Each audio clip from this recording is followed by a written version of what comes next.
संचार कौशल जीवन के हर पहलू में सफलता की कुंजी है। यह न केवल व्यक्तिगत संबंधों को मजबूत करता है, बल्कि शिक्षा, करियर और सामाजिक प्रगति के लिए भी आवश्यक है। अच्छा संचार परिवार, दोस्तों और साथियों के साथ बेहतर तालमेल बनाने में मदद करता है। स्पष्ट और प्रभावी ढंग से बोलने से आत्मविश्वास बढ़ता है। सही संवाद से झगड़े और मनमुटाव कम होते हैं। नए लोगों से बातचीत करने और रिश्ते बनाने में मदद मिलती है। अच्छे वक्ता और लेखक समाज में बदलाव ला सकते हैं। प्रश्न पूछने, प्रोजेक्ट्स पर चर्चा करने और ग्रुप डिस्कशन में भाग लेने में मदद मिलती है।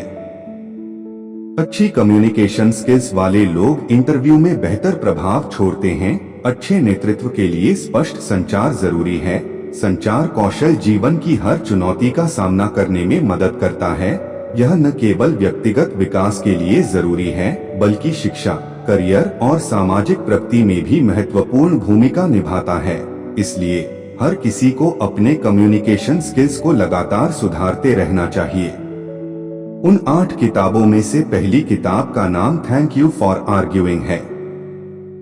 Thank you for arguing J Henriques द्वारा लिखी गई एक लोकप्रिय किताब है, जो अनुनय, पर्सुएशन और तर्क, आर्ग्यूमेंटेशन की कला पर केंद्रित है। यह पुस्तक बताती है कि कैसे अरस्तु, लिंकन और होमर सिम्पसन जैसे विभिन्न ऐतिहासिक और काल्पनिक पात्रों से अनुनय की कला सीखी जा सकती है। इस पुस्तक की प्रमुख विशेषताएं: पहला, तर्क और झगड़े में अंतर। दूसरा, 3 प्रकार के तर्क। तीसरा, एथोस, पैथोस और लोगोस का महत्व। चौथा, सिसेरो की 5 कैनन। पांचवा, प्रभावी तकनीकें। छठवां, सामान्य गलतियां। 7, व्यवहारिक प्रयोग आदि महत्वपूर्ण विशेषताओं का उल्लेख है। दूसरी किताब the quick and easy way to effective speaking. इस किताब पब्लिक स्पीकिंग के डर को दूर करने और प्रभावी संचार कौशल विकसित करने का एक व्यावहारिक मार्गदर्शक है। यहाँ किताब की सबसे महत्वपूर्ण शिक्षाएं संक्षेप में दी गई हैं। पहला, आत्मविश्वास का निर्माण। दूसरा, तैयारी और अभ्यास। तीसरा, श्रोताओं से जुड़ने की तकनीकें। चौथा, भाषण देते समय ध्यान रखने योग्य बातें। पांचवा, प्रेरक उद्धरण और सिद्धांत। यदि आप परिणाम के लिए पर्याप्त परवाह करते हैं, तो आप निश्चित रूप से उसे प्राप्त करेंगे। एक भाषण एक उद्देश्य के साथ यात्रा है, इसे पहले से प्लान करें। गलतियां मानवीय हैं, लेकिन उन्हें छुपाने की कोशिश न करें। श्रोता आपकी प्रामाणिकता को पसंद करेंगे। डेल कार्नेगी की यह किताब न केवल पब्लिक स्पीकिंग, बल्कि दैनिक जीवन में आत्मविश्वास से संवाद करने का मंत्र देती है। अभ्यास, तैयारी और प्रामाणिकता इसकी मुख्य विशेषताएं हैं। तीसरी किताब का नाम एवरीवन कम्युनिकेट्स, फ्यू कनेक्ट। इस किताब जॉन सी मैक्सवेल जी की प्रमुख रचनाओं में से एक है। इस किताब प्रभावी संचार और लोगों से जुड़ने की कला पर केंद्रित है, जहां लेखक बताते हैं कि सफल नेता और संचारक वे होते हैं जो दूसरों के साथ गहरा जुड़ाव बना पाते हैं। यहां किताब की प्रमुख शिक्षाएं दी गई हैं। पहला, कनेक्शन क्यों महत्वपूर्ण है। दूसरा, कनेक्ट होने के 5 सिद्धांत। तीसरा, प्रैक्टिकल टिप्स। चौथा, कनेक्शन से प्रभाव कैसे बढ़ता है। पांचवा, किताब से प्रेरक उद्धरण। लोग आपकी सफलताओं से प्रभावित हो सकते हैं, लेकिन वे आपकी असफलताओं से जुड़ते हैं। अगर आप चाहते हैं कि लोग आपकी बात सुने, तो पहले उनकी सुने। चौथी किताब का नाम वर्ड्स दैट वर्क है। इस किताब को फ्रैंक लंट्स जी द्वारा लिखा गया है। यह किताब प्रभावी संचार और भाषा की शक्ति पर केंद्रित है, जिसमें बताया गया है कि सही शब्द चुनकर कैसे लोगों को प्रभावित किया जा सकता है। यहाँ किताब की सबसे महत्वपूर्ण अवधारणाएं दी गई हैं।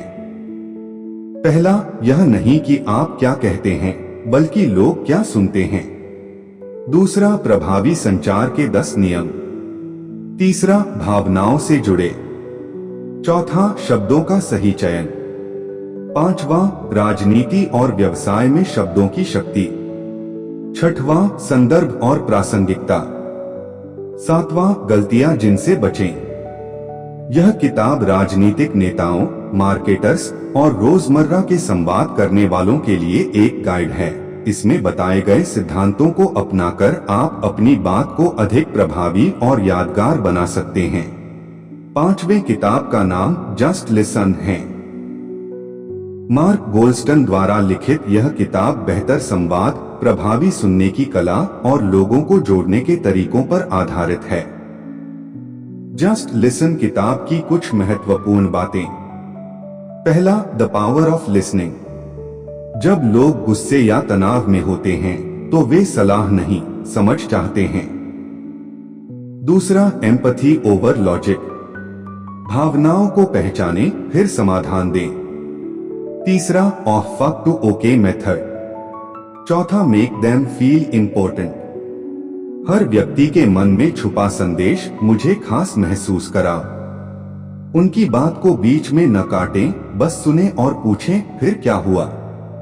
पांचवा, मिरर न्यूरॉन इफेक्ट। इंसान दूसरों के भावों और हाव भाव की नकल करते हैं। अगर आप शांत रहेंगे तो सामने वाला भी शांत होगा। छठवां, जिद्दी लोगों को मनाने के तरीके, परसुएजन टेक्निक्स। भरोसा दिलाओ फिर समझाओ, पहले उनकी भावनाओं को स्वीकारें। खाली जगह भरने दो, चुप्पी का उपयोग करें, वे खुद बोलेंगे। सातवां, डीलिंग विथ टॉक्सिक पीपल। नकारात्मक लोगों, नार्सिसिस्ट, शिकायत करने वाले से सीमाएं बनाएं। ग्रे रॉक मेथड, उन्हें उत्साहित न करें, उबाऊ प्रतिक्रिया दें। किसके लिए उपयोगी है? लीडर्स, मैनेजर्स, टीम को समझने के लिए। पेरेंट्स, टीचर्स, बच्चों से जुड़ने के लिए। सेल्स पर्सन, ग्राहकों का विश्वास जीतने के लिए। जस्ट लिसन का संदेश। जब आप वाकई सुनते हैं तो लोग आप पर भरोसा करते हैं और फिर वे आपकी बात मानने लगते हैं। छठवें किताब का नाम द आर्ट ऑफ कम्युनिकेटिंग है। थिच नाथ हान की यह किताब माइंडफुल कम्युनिकेशन, सचेत संवाद पर आधारित है, जो बताती है कि कैसे गहरी सुनने और प्रेमपूर्ण वाणी से हम अपने रिश्तों और जीवन को बदल सकते हैं। किताब के मुख्य सबक। पहला सबक, संवाद भी एक तरह का भोजन है। हम जो सुनते, बोलते और देखते हैं वह हमारे मन शरीर को प्रभावित करता है। दूसरा सबक, खुद से संवाद, communicate with yourself first.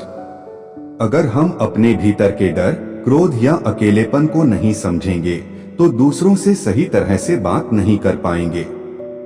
Mindfulness, सजगता से अपनी भावनाओं को स्वीकारें, उन्हें दबाएं नहीं।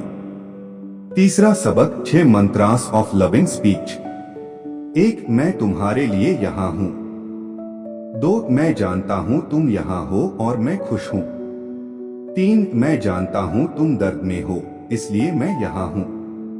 4, मैं दर्द में हूँ, कृपया मेरी मदद करो। 5, यह एक सुखद पल है। 6, तुम आंशिक रूप से सही हो।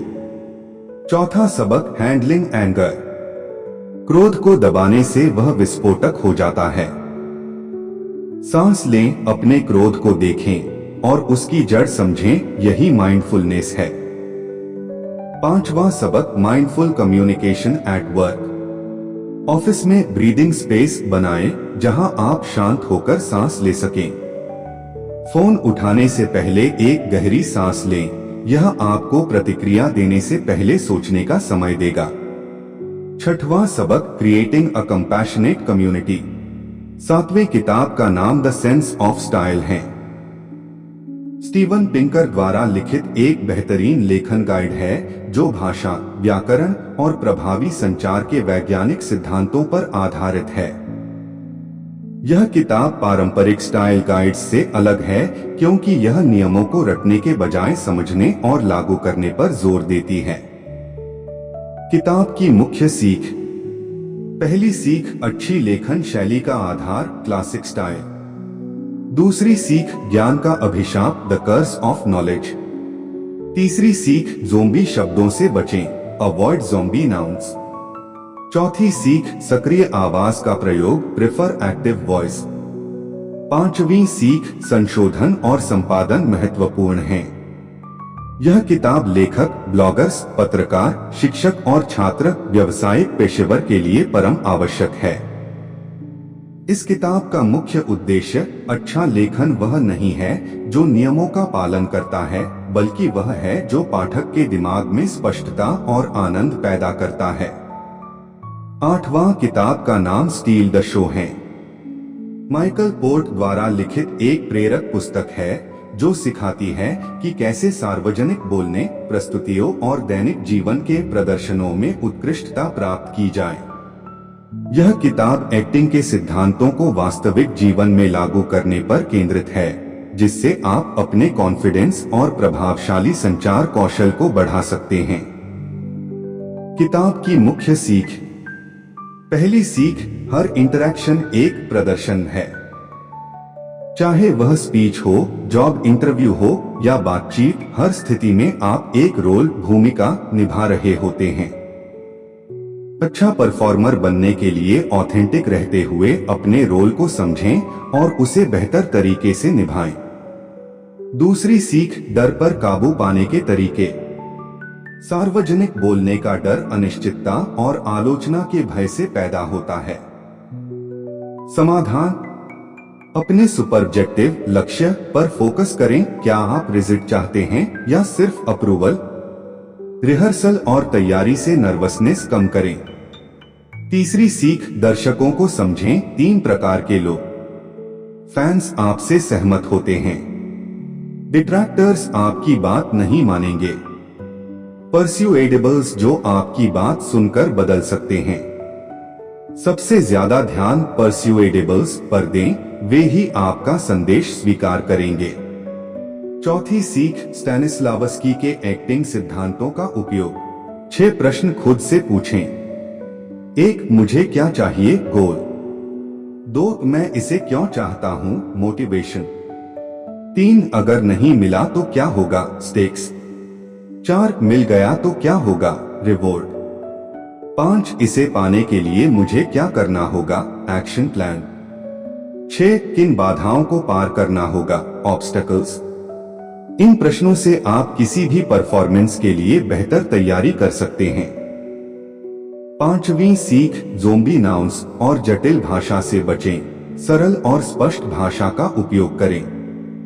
पब्लिक स्पीकर्स जो स्टेज पर बेहतर परफॉर्म करना चाहते हैं, लीडर्स और सेल्स पर्सन जिन्हें प्रभावी ढंग से पिच करनी होती है, इंटरव्यू देने वाले जो खुद को आत्मविश्वास से प्रस्तुत करना चाहते हैं। इन 8 किताबों को जो ध्यान से पढ़ेगा, समझेगा, उसे अपने जीवन में सफलता अवश्य प्राप्त होगी। Thanks for watching.